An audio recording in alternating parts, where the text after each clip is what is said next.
नमस्कार, मी सुधाकर काशीद, निवासी संपादक तरुण भारत कोल्हापूर. गेले साधारण एक वर्षभर झालं आम्ही कोल्हापूरशी संबंधित ज्या काही घटना, घडामोडी, प्रसंग, एखादा नवा उपक्रम किंवा एखादी झालेली घटना याच्यावर सर्व अंगानं त्याची माहिती वाचकांना कळावी, लोकांना कळावी आणि एकच कुठली तर माहितीला धरून, आपल्या परिसरातच असं नाही, सगळीकडे असंच आहे, एका माहितीला धरून चर्चा होत असते. पण एखाद्या विषयाला किती वेगवेगळे अंग असू शकतात आणि त्याची जर आपण सोडवणूक करायचं झालं तर अन्य काय काय मार्ग आहेत, अशा स्वरूपाची ही चर्चा घडवत असतो. आजपर्यंत वेगवेगळ्या क्षेत्रातले इथं लोक असे येत गेले. पहिल्यांदा प्रतिसाद कमी होता, पण नंतर ज्या वेळा त्यांच्या लक्षात आलं की हे पान भरून सर्व अंगानं ती बाजू मांडली जाते, त्याच्यातले चांगलं मांडलं जातं, वाईट मांडलं जातं, हे ज्यावेळेला लक्षात वेगवेगळ्या व्यावसायिकांच्याकडे आलं त्यावेळीपासून आमच्याकडं आमचं इथं तुम्ही संवाद घ्या अशा स्वरूपाची मागणी होत आहे. तर आम्ही दर आठवड्याला अशा स्वरूपाचं आयोजन करतो. आता दालनच्या निमित्तानं क्रीडाही देखील आमच्या या ह्याच्यात सहभागी झाली, त्याबद्दल पहिल्यांदा आपलं तरुण भारतच्या वतीनं स्वागत. आजचा विषय जो आपला आहे तो क्रीडाईचा, म्हणजे कोल्हापूरच्या बांधकाम क्षेत्राशी, निव्वळ बांधकामाशी असं नव्हे तर त्या बांधकामातून होणाऱ्या वेगवेगळ्या विकासाशी संबंधित हा अतिशय चांगला विषय, अतिशय ताजा आहे, अतिशय रोज नवं नाविन्य यात येऊ शकतं आहे अशा स्वरूपाचा आहे. आणि क्रीडाईचा आणि आमचा संबंध तसा फार नवा नाही, आजच तुम्ही आला आणि असं सांगता, वेगवेगळ्या माध्यमातून तो संबंध येतच राहिलेला आहे. आज तो विषय क्रीडाईचं सगळं अंतरंग, कोल्हापूरच्या बांधकाम क्षेत्राचं अंतरंग तुमच्या वतीनं ते उलगडून तुम्ही दाखवू शकाल. आम्हाला काही ज्या शंका आहेत की असं म्हटलं जातं आहे, असं आहे, त्याची वस्तुस्थिती काय, हे देखील तुम्हाला अतिशय चांगल्या पद्धतीने इथं क्लेरिफाय करता येतं.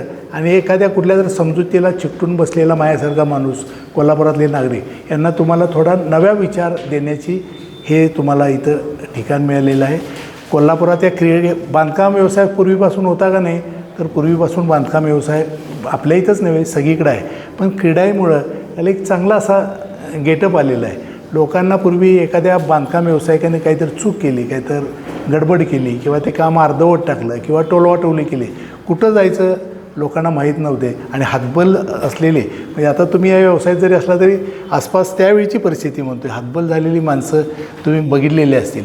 तर आता त्या सगळ्यांना दाद मागायचं एक स्थान मिळालेलं आहे. आणि हा व्यवसाय इतका स्पर्धेचा झालेला आहे की मला नाही वाटत कोण आपल्याकडून मुद्दाम चूक राहील किंवा आपलं नाव खराब होईल असं करणारे खूप कमी झालेले आहेत. आणि कोल्हापूरचं सगळं रुपडंच बदलून टाकलेलं आहे तुम्ही. ह्या सगळ्यात बदलणार होतं का नाही त्यांचं, ते तर बदलणार होतं, पण त्याला एक काहीतरी दीर्घ काळ लागला असता, नाविन्य मला कळायला कदाचित वेळ लागला असता. पण मी चर्चेला जर तुमच्याकडे आलो तर तुम्हीच माझ्यासमोर सगळं जग उभा करता. यातलं तुम्हाला काय पाहिजे विचारता, स्कीम आल्या, अर्थसहाय्य आलं, तर अशा पद्धतीनं तुम्ही कोल्हापूरचं एक उद्योग, बांधकाम उद्योग तर विकसित केलाच, पण कोल्हापूरचं रुपडं बदललं, म्हणून मला तुमच्या सगळ्यांच्याबद्दल अभिमान वाटतो. आणि या संदर्भात आपणच आपल्याकडं जे काही नवीन आहे किंवा तुम्हाला एक कुठं जर बोलावं वाटतं आहे, तुमच्या मनात दडलेलं, ते तुम्ही जरी सांगितलं तरी हरकत नाही. फक्त सांगताना अगोदर आपलं नाव आणि हे, म्हणजे ते पुन्हा ते सांगावं लागणार नाही, अशी आपण चर्चा घडू. मध्येच आम्ही एखादा प्रश्नही तुम्हाला विचारू, तुम्ही त्याचं क्लेरिफाय करायचा प्रयत्न करावा. नमस्कार, मी के.पी. खोत, प्रेसिडेंट क्रीडाई कोल्हापूर. तर क्रीडाई ही बांधकाम व्यवसायांची एक शिखर संघटना आहे आणि या संघटनेच्या महाराष्ट्रातील 62 शहरामध्ये चॅप्टर्स आहेत. म्हणजे कोल्हापूर चॅप्टर, सांगली चॅप्टर असेल. तर आमच्या चॅप्टरच्या वतीनं या महिन्याच्या 30 तारखेला 30, 31 आणि फेब्रुवारी 1-2 या 4 दिवसाकरिता आम्ही पश्चिम महाराष्ट्रातील सगळ्यात मोठं बांधकाम प्रदर्शन, अर्थातच दालन, हे आयोजित केलेलं आहे. या दालनमध्ये आपल्याला 100+ बिल्डर्स, 300+ प्रोजेक्ट्स आणि 160 स्टॉल आहेत. म्हणजे 100 स्टॉल बिल्डरांचे, तर उर्वरित हे बँक फायनान्स आणि मटेरियलवाल्यांचे स्टॉल आहेत. या ठिकाणी कोल्हापुरात होऊ घातलेले आमच्या क्रीडाई सभासदांचे जे काय प्रकल्प आहेत, त्या प्रकल्पाची, मग ते रेसिडेन्सी असतील, कमर्शियल असतील, रो हाऊस असतील, प्लॉटेडचे स्कीममधले प्लॉट असतील, असे विविध प्रकल्पाची माहिती, त्याचबरोबर जर एखाद्याला स्वतःचं बांधकाम करायचं असेल तर नवीन नवीन जे काही मटेरियल्स येतात, आता दर 6 महिन्याला नवीन मटेरियल्स येतात, त्या सर्व मटेरियलची माहिती, त्याचबरोबर जर एखाद्याला फायनान्स घ्यायचा असेल तर बँकाकडून फायनान्स कशा पद्धतीने मिळतो, त्या बँकाही त्यात सहभागी असल्यामुळे तीही माहिती, अशी इत्थंभूत माहिती ही दालनच्या माध्यमातून एकाच छताखाली कोल्हापूर आणि कोल्हापूर परिसरातील सर्व जनतेला, अर्थात खरं तर या दालनला कोकणातून सिंधुदुर्ग रत्नागिरी असेल, सोलापूर, सांगली, सातारा, बेळगाव या सर्वच भागातून लोक व्हिजिट देतात आणि आपल्या घराचं स्वप्न पूर्ण करण्याची एक चांगली संधी या क्रीडाच्या माध्यमातून आम्ही उपलब्ध करून दिलेली आहे. माझं जनतेला आव्हान आहे की आपण काही करून, ज्याला घर घ्यायचं असेल, ज्याला घर भविष्यामध्ये घ्यायचं असेल, अशा दोघांनीही या दालनला भेट द्यावी आणि याची जी माहिती आहे, आपल्याला आवश्यक माहिती, ती आपण माहिती या ठिकाणी उपलब्ध करून घ्यावी. नमस्कार, माझं नाव अमोल देशपांडे. मी डायरेक्टर क्रीडा कोल्हापूर आणि दालन ट्रेजरर आहे सध्या. दालन हा इव्हेंट क्रीडा हे स्वतः ऑर्गनाईज करतं. हा इतर थर्ड पार्टी ऑर्गनाईज करणाऱ्या प्रदर्शनासारखं प्रदर्शन नाही आहे आणि क्रीडा हे बिल्डरांचे अपेक्ष बॉडी असल्याकारणानं तो इव्हेंट त्या पद्धतीने अरेंज केला जातो. म्हणजे त्या इव्हेंटचे डिटेल्स असतील, छोटे छोटे ॲस्पेक्ट्स असतील, हे एवढे डिटेलमध्ये प्लॅन्ड असतात कारण का तो आमचा व्यवसाय आहे आणि त्या कारणाने तेवढ्या डिटेलिंगमध्ये आम्ही तो जाऊन प्लॅन करत असतो. त्यामुळे सर्व स्टॉल्स हे बघण्यासारखे असतात. तिथं 100+ डेव्हलपर्स आहेतच, 300 प्रोजेक्ट्स बघायला मिळणारच आहेत. पण इतर बांधकामा रिलेटेड सर्व काही गोष्टी, जसे मटेरियल्स असतील, वेगवेगळे नवीन इंटिरियरचे एलिमेंट्स असतील, ह्याचं नॉलेज सर्व व्हिजिटर्सना मिळेल. एक वेगळा एक्सपिरियन्स आहे या इव्हेंटचा. ओव्हरऑल सगळा आर्किटेक्ट वर्ग कोल्हापुरातला असेल, इंजिनियर वर्ग जो असेल, जो ॲस्पायरिंग इंजिनियर्स असतील, यांच्यासाठी टेक्निकल इव्हेंट्स पण दालनमध्ये ऑर्गनाईज केले जातात. जसे सेमिनार्स असतात आणि एव्हरी डे या सेमिनारचा अपडेट हा आपण वृत्तपत्रात देतच असतो. तर अशा पद्धतीचा हा 4 दिवस म्हणजे नॉट जस्ट फ्लॅट सेल किंवा office sale, but overall civil and real estate इंडस्ट्रीमधला 100% 360 डिग्री ओव्हरऑल इव्हेंट आहे हा. सो अशा पद्धतीने मला असं वाटतं की फ्लॅट घेणारे इच्छुक, ऑफिस घेणारे इच्छुक हे सोडून इतर सर्व कोल्हापूर नागरिकांसाठी हा एक मला असं वाटतं की मस्ट व्हिजिट इव्हेंट आहे. नमस्कार, माझं नाव Pranav Kshirsagar, CREDAI Kolhapur youth wing coordinator. CREDAI कोल्हापूरमध्ये यूथ विंग ही आहे जी ज्यामध्ये 60+ यंग मेंबर्सची आम्ही वेगळी केलेली आहे. जेणेकरून ह्यामध्ये आम्ही प्रत्येक महिन्याला त्यांचं काही नवीन टेक्नॉलॉजीज असतील, नवीन मटेरियल्स असतील, ह्याच्याबाबत आम्ही यंग लोकांना आम्ही ट्रेनिंग देतो किंवा त्यांचे सेशन्स घेतो. आता दालनमध्ये आपण टेक्निकल सेमिनारही ठेवलेले आहेत. त्यामध्ये कॉम्प्लेक्स स्ट्रक्चरचे आहेत, आर्टिफिशियल इंटेलिजन्सचे आहेत. त्यासाठी आम्ही कोल्हापुरातल्या विविध कॉलेजेसना टेक्निकल स्टुडंट्सना इन्व्हिटेशनही दिलेलं आहे की जेणेकरून ते अटेंड करावे त्यांनी. प्लस एक ॲडिशनल उपक्रम म्हणून आपण क्रीडाई क्लस्ट हे ॲप्लिकेशन तिथं लॉन्च करतो आहे क्रीडाई दालनमध्ये, जेणेकरून वेंडर्स, बिल्डर्स ह्यामध्ये एक समन्वय हे व्हावा आणि बिझनेसमध्ये चांगली एक प्रकारची ग्रोथ व्हावी आणि लोकांना वेगवेगळे मटेरियल्स हे माहिती व्हावे एकदम सोयीस्कररित्या. ह्यासाठी आपण हे सगळं केलेलं आहे. आता यूथ विंगमध्ये जे आमचे सिनियर मेंबर आहेत, जसे खोत साहेब आहेत, कृष्णा पाटील साहेब आहेत, ह्या लोकांचे आम्ही लेक्चर्स अरेंज करतो. त्यांचे अनुभव किंवा आता सरांची जशी एक्सपर्टीज आहेत, अर्बन लँड सेलिंगमध्ये आहे किंवा लेआउट्समध्ये आहेत, त्या पद्धतीनं आम्ही ते लेक्चर्स अरेंज करतो महिन्यातून एकदा. आणि प्रत्येक यूथ मेंबरला त्यांचे काही प्रश्न असतील, अडचणी असतील किंवा महानगरपालिकेतले काही प्रश्न असतील, त्या पद्धतीनं ते आम्हाला मार्गदर्शन करतात. प्रत्येक पावलोपावली त्यांचं मार्गदर्शन असतंच आम्हाला. आणि वेळच्या वेळी ते आम्हाला वेगवेगळ्या पद्धतीने काही रूल्स आले, रेरामध्ये आले, GSTचे आले, त्या पद्धतीनं ते आम्हाला येऊन मार्गदर्शन करतात तिथे प्रत्येक सिनियर मेंबर. परप्रांतीय कसं आहे माहिती आहे, तीच लोक रात्रंदिवस काम करू शकतात. लोक आपल्याला रात्रंदिवस काम करत नाही. लोकलच्या लोकांचा एक असा प्रॉब्लेम आहे की मित्राच्या मावस बहिणीच्या भावाचं लग्न किंवा चुलत भावाच्या बहिणीचं असं काही असलं की काम सोडतात ते जातात. परप्रांतीयांचा असा विषय नाही. एकदा आले की महिना 2-2 महिने 6-6 महिने ती साईट सोडतात. हा मोठा फरक आहे. मी जे आता सांगितले ना, कुणाची माही किंवा लग्न हा विषय त्यांना नाही. त्यामध्ये रात्रंदिवस काम करताना काम स्पीडीली होतं आणि लवकर काम होतं. आपले सुट्टी घेत नाही ओव्हर टाईम करत असतात. बऱ्याच वेळेला आम्ही स्थानिक लोकांना, म्हणजे आता काय झालेलं आहे की लेबर कमी पडायला लागले, त्याच्यामुळे स्थानिक लोकांना ट्रेनिंग देऊन ह्या इंडस्ट्रीमध्ये तयार व्हावं म्हणून आम्ही बऱ्याच जण हे करतो. पण आम्ही आमच्या महाराष्ट्र क्रीडाईंनी असे कौशल्य विकासाचे छोटे कार्यक्रम हे केलेले आहेत ट्रेनिंगचे. पण आमच्यातले लोक भागच घेत नाहीत ना. तुम्ही भाग घेतला, शिकला तर तुम्हाला ते काम येणार आहे. पण नुसता शिकला म्हणून चालत नाही, तर शिकल्यानंतर तुम्हाला साईडवर 1-2 महिने कुठेतरी हाताखाली कोणाचं ते जाऊन प्रॅक्टिकली बघायला पाहिजे. तो पण महत्त्वाचा विषय आहे. पण आपल्या इथले लोक जनरली थोडंसं दुर्लक्ष करतात. आमचं म्हणणं आहे की इथल्या लोकांनी ट्रेन व्हावं, शिकावं. लोक म्हणतात काम नाही, प्रचंड काम आहे. आमच्या इंडस्ट्रीमध्ये लेबराचं प्रचंड काम आहे, पण लोकांनी शिकायला पाहिजे. कधीही ते थांबणार नाही, वाढतच राहणार आहे. त्यामुळे स्थानिक लोकांना शिकावायची आमची अपेक्षा आहे. क्रीडाई त्यासाठी मदत करायला तयार आहे. नमस्कार, मी पवन जामदार, क्रीडाई महाराष्ट्र कन्व्हेनर आणि क्रीडाई दालन 2026 को कन्व्हेनर.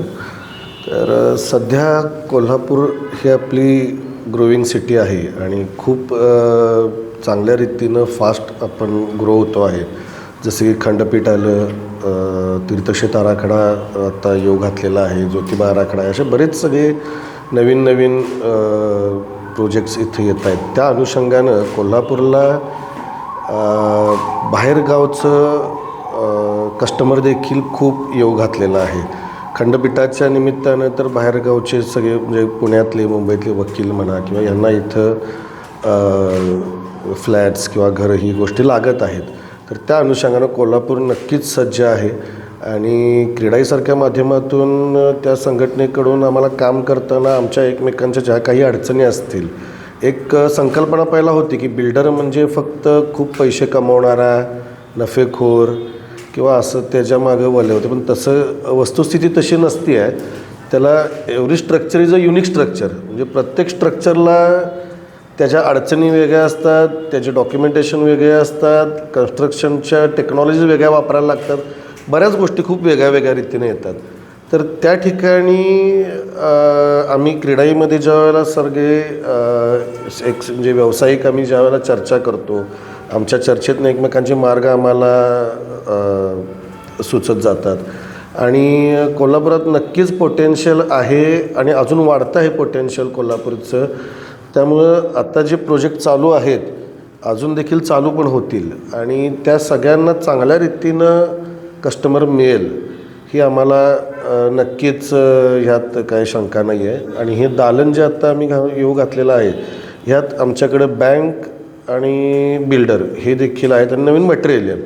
तर तुम्ही बरेच प्रोजेक्ट तिथं बघू शकताय आणि त्याबरोबर तिथं येणारं कस्टमरला लगेच बँकेचं ऑप्शन देखील तिथं मिळतो आहे की बाबा कुठल्या बँकेचा व्याजदर कमी आहे, कुठं हप्ता किती बसतो आहे आणि किती वर्षासाठी तुमचं लोन होऊ शकते, ती तिथल्या इथं जागेवर तुम्हाला सांगतील. त्यामुळे तुम्हाला ऑन दी स्पॉट बुकिंग देखील करता येईल आणि ऑन दी स्पॉट बुकिंग केलं तर दालनच्या लकी ड्रॉचा जो विषय आहे ते आता आठले साहेब घेतील त्यांच्या ह्याच्यात, तर त्यात देखील फायदा तुम्हाला त्याचा घेता येईल. साहेब काय झाले, ॲक्च्युली रेट तसे वाढलेले नाही आहेत.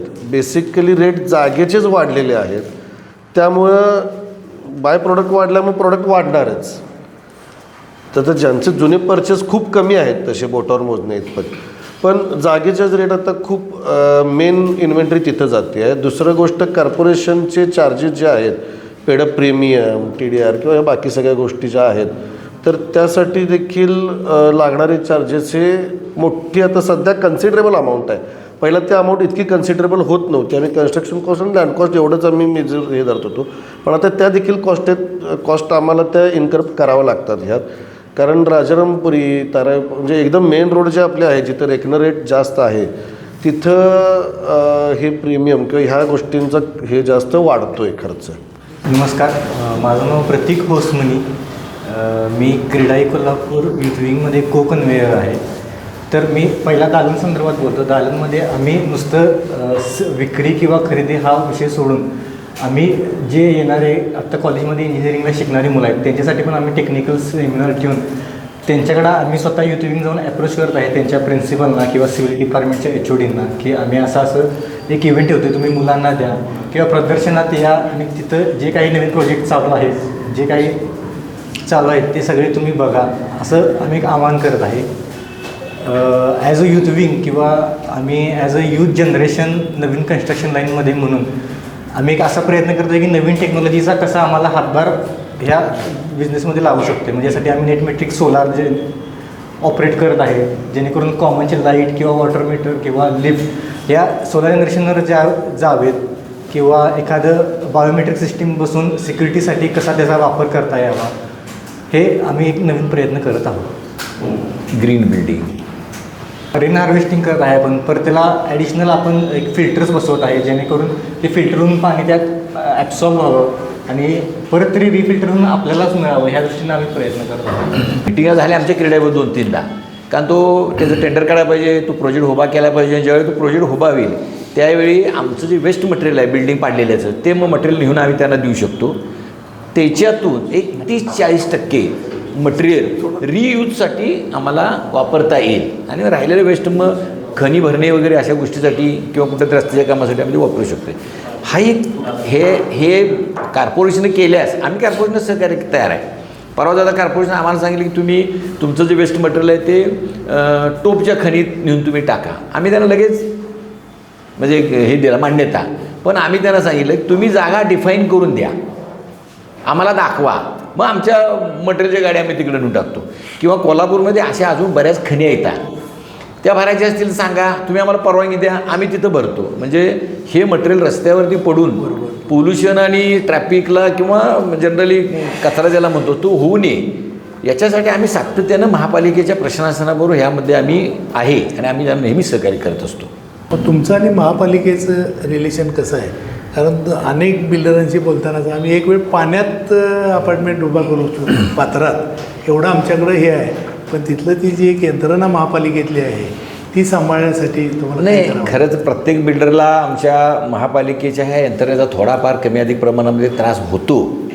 अर्थात कसं आहे, काही लोक मुद्दाम त्रास देतात असंही नाही. बऱ्याच वेळा तिथं स्टाफ कमी आहे, आमचा ADDP जो कायमस्वरूपी पाहिजे तो नाही, तो चार्जमध्ये आहे, ते आठवड्यात एक वेळ येणार, नुसत्या फायली करणार, त्यामुळे अन्य जी कामं असतात म्हणजे उदाहरणार्थ आता DP रस्ते टीडरच्या मधून डेव्हलप करायचे, तर त्याची मिटिंग घ्यायची आहे, 7-12 काढायचे आहे, शेतकऱ्यांना नोटिसा पाठवायच्या, मग ही कामं कुठेतरी मागं राहतात. आणि जी तातडीची कामं बिल्डिंग परमिशनची असतील, TDRची असतील किंवा इतर कुठली लेआउटची असतील तेवढ्याच कामांच्या फायली करून मग त्यांना दुसरा चार्ज असतो, त्यामुळे दुसऱ्या ठिकाणी झाले. ते इतर सर्वेरांच्याकडं JEच्याकडं 2-2, 3-3 चार्ज आहेत. आता 2-3 चार्ज म्हटलं की तो माणूस आम्हाला इझिली भेटत नाही. हा सर्वेअर केला तर त्याला 2 ठिकाणचा असेल तर तो 2-2, 3-3 दिवस भेटत, 3 दिवस भेटला नाही 3 दिवस ते काम थांबते. म्हणजे TP डिपार्टमेंट हे खरं तर महापालिकेचं उत्पन्नाच्या दृष्टिकोनातलं 2 नंबर डिपार्टमेंट आहे. घरपायानंतर 100 कोटी रुपये जवळजवळ वार्षिक उत्पन्न महापालिकेला ह्या आमच्या टिपीतनं मिळते. म्हणजे बिल्डिंग परमिशनच्या जे काही फीज वगैरे आम्ही भरतो आहे लक्षात आलं का, त्याच्यातून त्यांना मिळतं आहे. त्याच्यामुळं एवढं मोठं महत्त्वाचं विभाग असल्यामुळं त्याला नेहमी अलर्ट मोडमध्ये ठेवणं. आम्ही वेळोवेळी विनंती केलेली आहे महापालिकेला की आठवड्यातले 2 दिवस असे ठेवा की सकाळी 10 ते संध्याकाळी 6-7 वाजेपर्यंत शिपायापासून ADDP सगळेच अधिकारी तिथं पाहिजेत. काय होतं आहे, आम्हाला सर्वेला भेटायचं आहे, सर्वेर असतो आहे पण GE नसतो, GE कुठं साईटवरती गेलेला असतो, GEला भेटलं तर DYची मिटिंगला जुन्या बिल्डिंगमध्ये गेले असतात, DYचे असतात तर EDDP आपल्याला नसल्यामुळे EDDP भेटतच नाही. आणि त्याच्यामुळं एखाद्या फाईलमध्ये किंवा एखाद्या प्रकल्पाच्या जर काही किरकोळ त्रुटी असेल तर त्याच्यावर सगळ्यांना घेऊन चर्चा करून सगळ्यांचं एकमत झालं तर ती फाईल लगेच होणार. पण ही सगळी लोकं एकत्र भेटत नसल्यामुळं 2-2 महिने 4-4 महिने 6-6 महिने आम्हाला मंजुरीला हा वेळ लागतो. त्यामुळे हे डिपार्टमेंट सातत्यानं अलर्ट मोडवर ठेवून काम करणं हे आयुक्त आणि डेप्युटी कमिशनर ह्यांनी त्याबद्दल लक्ष ठेवून ते करायला पाहिजे असं आहे. DP इम्प्लिमेंटेशन सेल हा एक वेगळा असणं खूप गरजेचं आहे. कारण 2000 साली आपला DP जो मंजूर झाला आता नवीन होऊ घातलेला आहे. तर त्यातल्या अजून काही आता KP साहेबांच्या नेतृत्वाखाली आम्ही त्या रस्त्यांचं मार्किंग देखील केलेलं आहे. किती रस्ते झालेत त्यातली DP आणि किती राहिलेत. तर ह्या इम्प्लिमेंटेशनसाठी काही शेतकरी स्वतःहून द्यायला किंवा काही जमीनदार स्वतःहून द्यायला देखील तयार आहेत. पण थोडंसं वेळेच्या अभावी अधिकाऱ्यांना पण तिथं वेळ मिळत नसल्यामुळं त्या गोष्टी बऱ्याच मागं राहत आहेत. त्यामुळे DP इम्प्लिमेंटेशन सेल हा तिथं एक असणं हा खूप गरजेचा विषय. कारण नवीन रस्ते विकसित झाले, नवीन आता DPमध्ये जर काही व्यवस्थित हे झालं तर नव्यानं जागा उपलब्ध होतील हद्दवाढ झाल्यानंतर किंवा काय. आणि त्या अनुषंगानं जागेचे रेट थोडेफार आवाक्यात येतील. कारण डिमांड सप्लाय ह्याच्यावर जागा कमी असल्यामुळे दर जास्त आहेत. जागेचे दर जर आवाक्यात आले तर आम्हाला देखील आमच्या फायनल प्रोडक्टचा दर थोडाफार त्या प्रमाणात ठेवून काम करता येणं शक्य आहे. त्यामुळे त्या संदर्भात जरासं तुमच्यामार्फत जे प्रसारमाध्यमांच्या मार्फत आम्हाला हे थोडंसं सांगायचं आहे. हे पेपरवाल्याने थोडं उचलून धरलं 100%. आता नवीन DPचा अतिशय चांगलं होईल. नमस्कार, मी योगेश आठले, अध्यक्ष रजिस्ट्रेशन कमिटी आणि लकी ड्रॉ कमिटी दालन. अध्यक्ष साहेबांनी सांगितल्याप्रमाणे 30, 31, 1, 2 तारखेला अतिशय भव्य दिव्य असं दालन महासैनिक हॉलला आपल्या इथे भरणार आहे. सगळे मिळून सर्वसाधारण 160 स्टॉल आहेत. आणि आपण जे ऐकतोय कोल्हापूर बदलते तिथे प्रचिती येणारं असं हे महाभव्य दालन असणार आहे. समाजातील सर्व थरातल्या लोकांना उपयोगी पडेल असे हे दालन असेल. त्यामध्ये सर्व तऱ्हेचे ॲडव्हान्स मटेरियल, ॲडव्हान्स मशिनरी अशा पद्धतीची पण माहिती मिळणार आहे. आणि एक माहिती म्हणजे लकी ड्रॉसुद्धा आपण ठेवण्याचा विचार करत आहे. यावर बुकिंग करणार आहे. जिथे प्रत्यक्षात जे तिथे बुकिंग करतील त्यांच्यासाठी आपण एक लकी ड्रॉ ठेवण्याचा विचार करत आहे. नाही ठेवलाच केले नाही अजून साहेब, यादव साहेब थोडं केले ते फायनल केलं ठीक. तर ते लकी ड्रॉ आपण ठेवणार आहे. पहिल्या 3 नंबरसाठी वेगवेगळ्या प्रकारची पारितोषिक ठेवणार आहे. जसं आम्ही काम करतो तसं महापालिकेनं सुद्धा आता काय झाले, पूर्वी आम्हाला 7 माळ्याची परमिशन होती, नंतर 11 माळ्याची परमिशन झाली, आता 23 माळ्याची परमिशन आली. त्यामुळे हायराज बिल्डिंग सगळे होऊ घातल्यात. आता हायराज बिल्डिंग एक झाली, 200 फ्लॅट आले. ते 200 फ्लॅटमधनं येणारं ग्रे वॉटर असेल किंवा ड्रेनेजचं पाणी असेल तर त्याच्यासाठी ड्रेनेजची लाईन तेवढ्या पद्धतीची मोठी किंवा ड्रेनेज लाईन करणं, गटर्स मोठ्या पद्धतीनं करणं हे महापालिकेनं करायला पाहिजे. महापालिकेला आज प्रचंड ओपन स्पेस पडून आहे. त्या सगळ्या जागा ताब्यात घ्यावा महापालिकेनं. त्याच्या ठिकाणी छोटे छोटे पार्किंग्स केले पाहिजेत. आज तुम्ही ॲज अ पत्रकार म्हणून जर कोल्हापूर शहराचा फेरफटका मारला तर कोल्हापुरामध्ये असं एकही ई टॉयलेट, स्वच्छ टॉयलेट जेंट्सला पण नाही, लेडीजला नाहीच नाही. ही शर्मेची गोष्ट आहे. तातडीनं महापालिकेच्या नवीन आलेल्या बॉडीना माझी विनंती आहे की याचा सर्वे करावा. काही बाहेरच्या कंपन्या असतील, शासनाचा फंड असेल, महापालिकेचे पैसे ते घालून किमान एक 10 ते 12 टॉयलेट्स, ई टॉयलेट चांगल्या पद्धतीचे, मग तुम्ही त्याला चार्ज लावा 5-10 रुपये मेंटेनचा म्हणून, तो हरकत नाही. पण अशा पद्धतीची टॉयलेट्स ह्यांनी केली पाहिजे. पार्किंगचा मोठा प्रश्न झाल्याकारणानं पार्किंग करता येण्यासारखे आहे. जसं आता आपल्या दर्ग्याजवळ सरस्वती टॉकीजवळ दर्ग्याच्या दारामध्ये जसं ते पार्किंग केलं, आता त्यात काही त्रुटी राहिल्या आणि आता ते सुरू होईल. पण असं मल्टी पार्किंग अनेक ठिकाणी करता येण्यासारखे आहेत. कॉर्पोरेशनच्या जागा आहेत त्या ठिकाणी मल्टी पार्किंग पण करा आणि सिंगल पार्किंगलाही ओपन स्पेस आहे ते पण अत्यंत करणं गरजेचं आहे. आज महापालिकेच्या कुठल्याही उद्यानाची जर अवस्था बघितली तर अतिशय एका उद्यानात बाबा जावं आणि तिथं जाऊन 1 तासभर बसावं अशा पद्धतीचं एकही उद्यान आपल्या कोल्हापूरमध्ये नाही.